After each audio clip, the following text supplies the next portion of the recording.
Thank you. I've got to tell CBS to update my bio. I've been working there since 1983, not 93, but which just makes me older than I want to admit. As the national security correspondent for CBS, I have to begin by admitting that I don't follow day-to-day developments in the Arctic simply because it's one of the few regions in the world that is currently free of conflict. And there's enough conflict elsewhere to keep me busy. It occurs to me that the Arctic is somewhat like space was in the 1950s. Everybody realizes its potential significance, but there hasn't yet been, for the public at least, a galvanizing event like Sputnik to sort of concentrate the collective talents of the United States on a new realm such as the Arctic. So will there be a Sputnik-like event in the Arctic, or is change in the Arctic evolutionary enough so that we're not going to miss out on what's going to happen up there, whatever it turns out to be? We've obviously got just the right person to ask those questions of, but since I spend all my days in the Pentagon, I want to ask my first questions from a military perspective. The Navy is due to come out fairly shortly with an update of its Arctic roadmap, and the last one was published in 2014. And it read, the region is expected to remain a low-threat security environment where nations resolve differences peacefully. Now, obviously, a lot has happened since 2014, particularly in U.S.-Russian relations. So I'd like to begin by asking you, Admiral, does the Arctic remain a low-threat environment where differences will be settled peacefully? Yeah, that's a great question, David. And so when you ask those questions, it really goes into the planning paradigm of what we would call assumptions. And if you look at where the Navy is being pulled in the national military strategy today around the world, it's at some point in time you have to manage risk. And what is the lowest threshold of risk? And I would say right now for the Navy, there are two places where the Navy can afford to go at risk. One is in the Arctic, and the other is in the Western Hemisphere. I met with President Varela from Panama yesterday. And in fact, next week I'll be meeting with the leaders of Colombia, Ecuador, and Panama again. And they're saying we need more United States Coast Guard off our coast because people are dying in our countries from violent crime because of drug flows leaving South America, destined for the United States. So it's primarily a Coast Guard mission. So you've got the same paradigm as we look at the Arctic. The assumption is today it's benign. But if you spend any time up there, and I want to recognize former President of Iceland, I was at an Arctic summit, and I met this debonair gentleman with no security detail, and I introduced myself, and he's the President of Iceland. He then addressed, this was hosted in Anchorage, Alaska, and I think the year was about 2012, 2013, and basically admonished the United States for losing strategic focus on what is happening in the Arctic. And so if you're living here, the word polar acceleration probably doesn't resonate with you. It was only in 1979 when NASA put satellites in outer space that really started looking at sea ice retreat.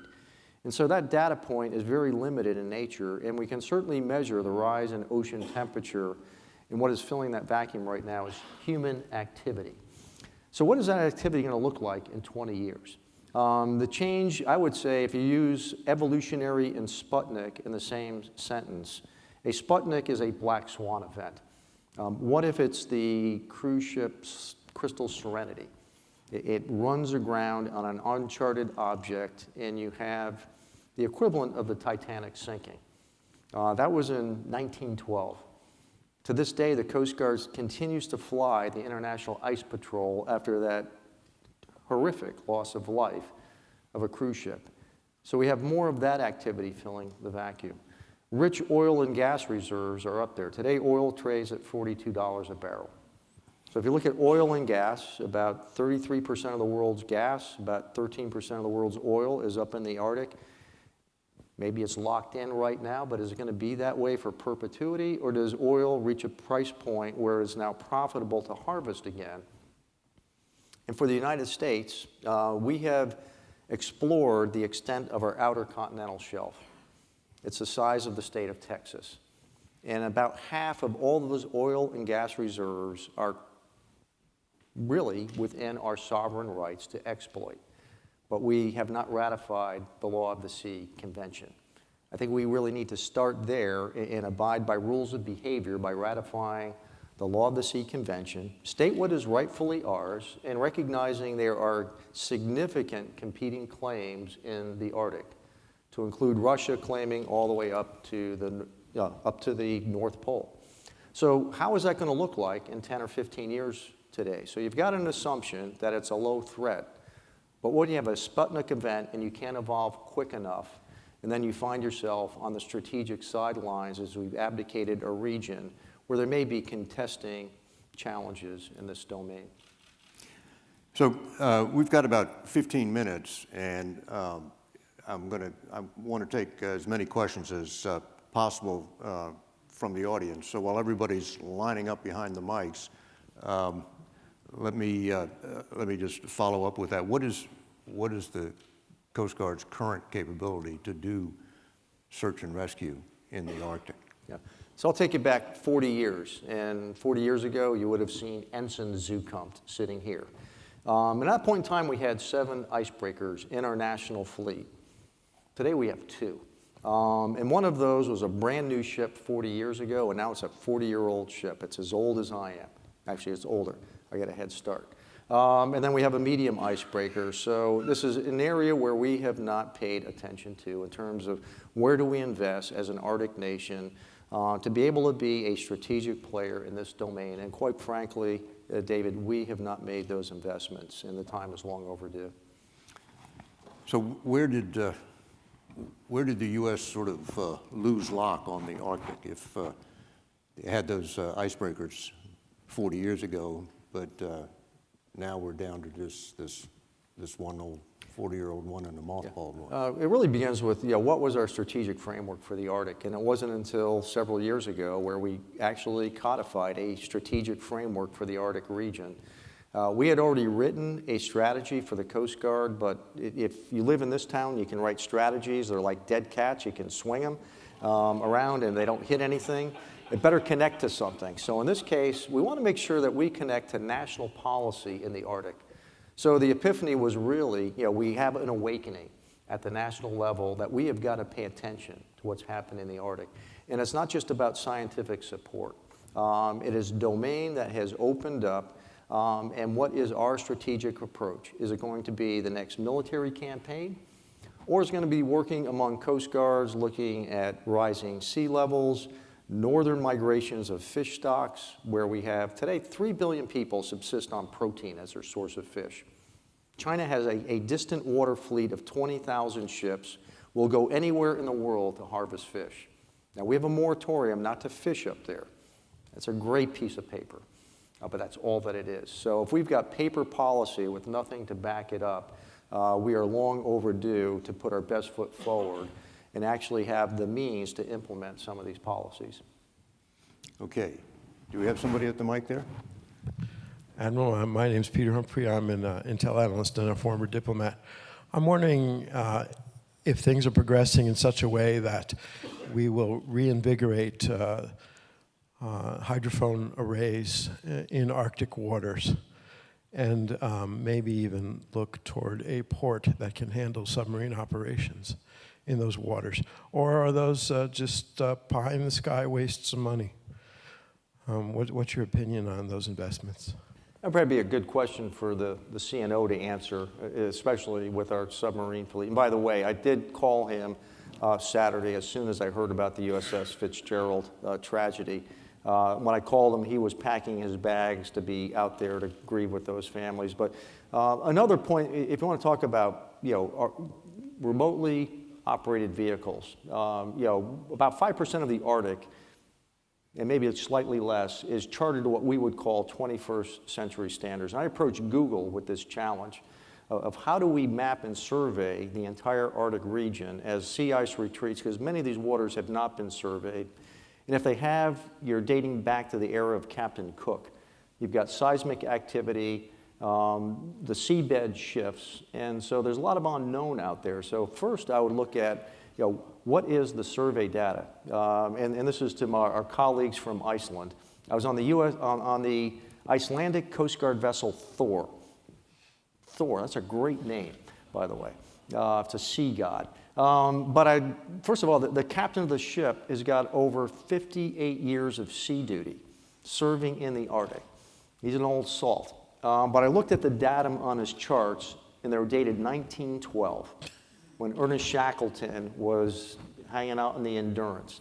And so it really underscores the fact that we don't know what we don't know in terms of survey data. And so if I were to place a priority, the first is the mapping, the survey work that needs to happen up in the Arctic. I would conjecture that our submarine fleet, they pass one track line to the next.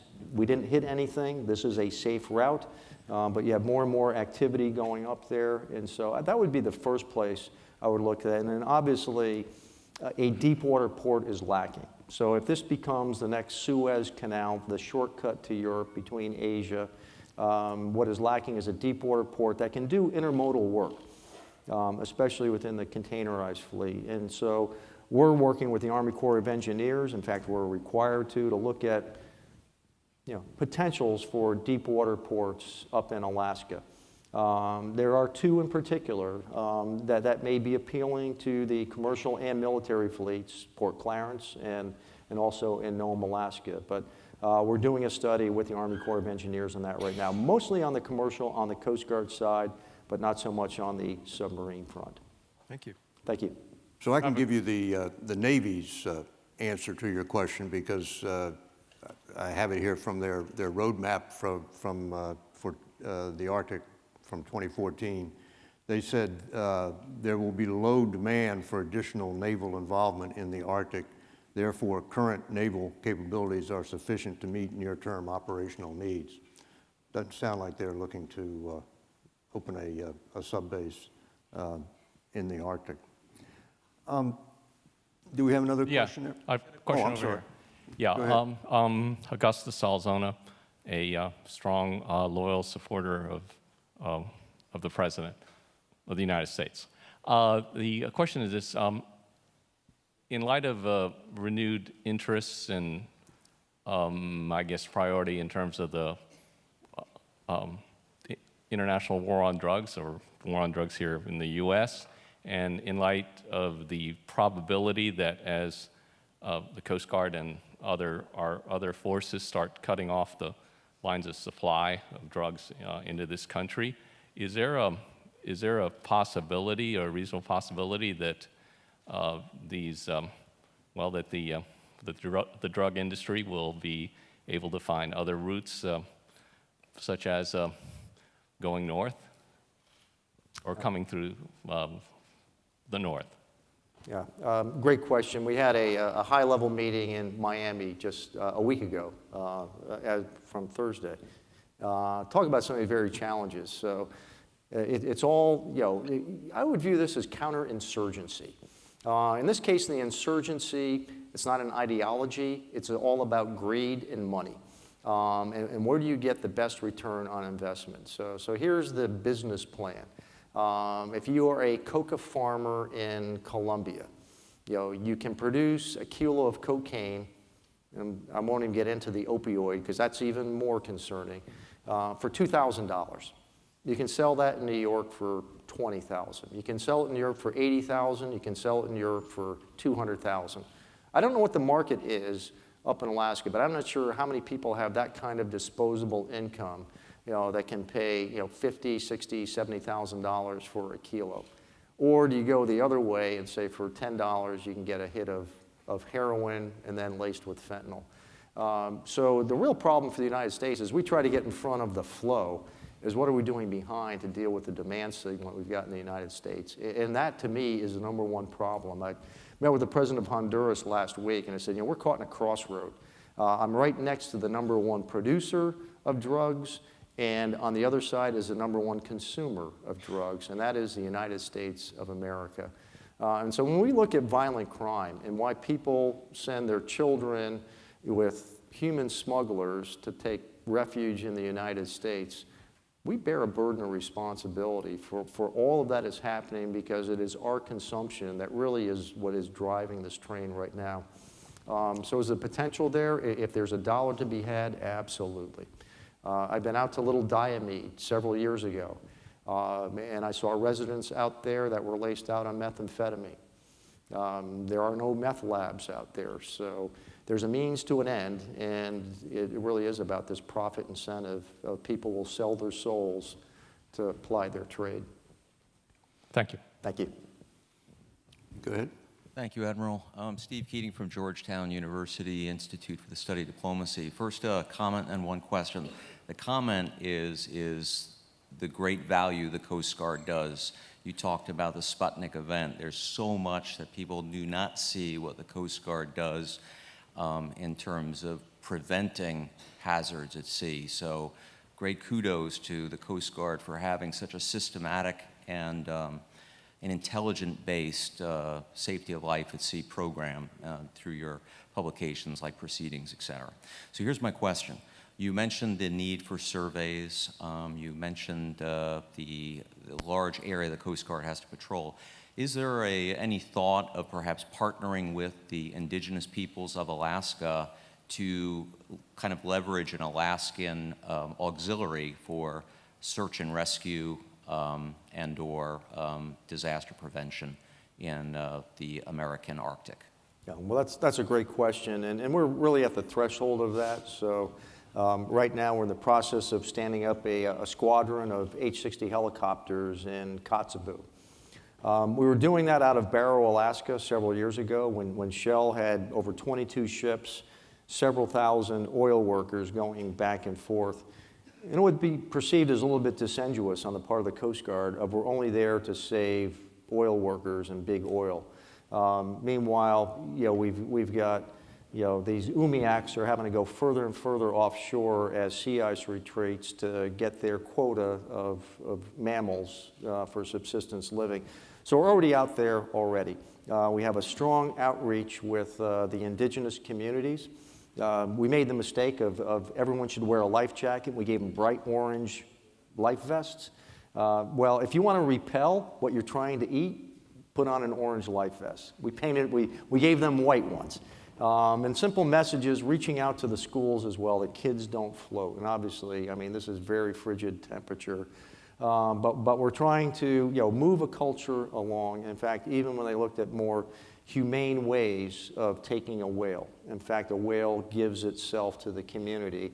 Initially, airlines wouldn't carry the explosive projectile to distribute to the community. So we said, hey, we'll put it in our C-130s. But we have an aggressive outreach program with the program. So let me I'll share you this story. In August, I went up to Greenland, and I went up there with Senator Angus King and two world-renowned climatologists, and we went out to the Jakobshavn Glacier. But we met with the Inuit tribe there and the elders, and they said the glacier hadn't moved in the last millennium, but in 5 years, Jakobshavn has retreated over 25 miles.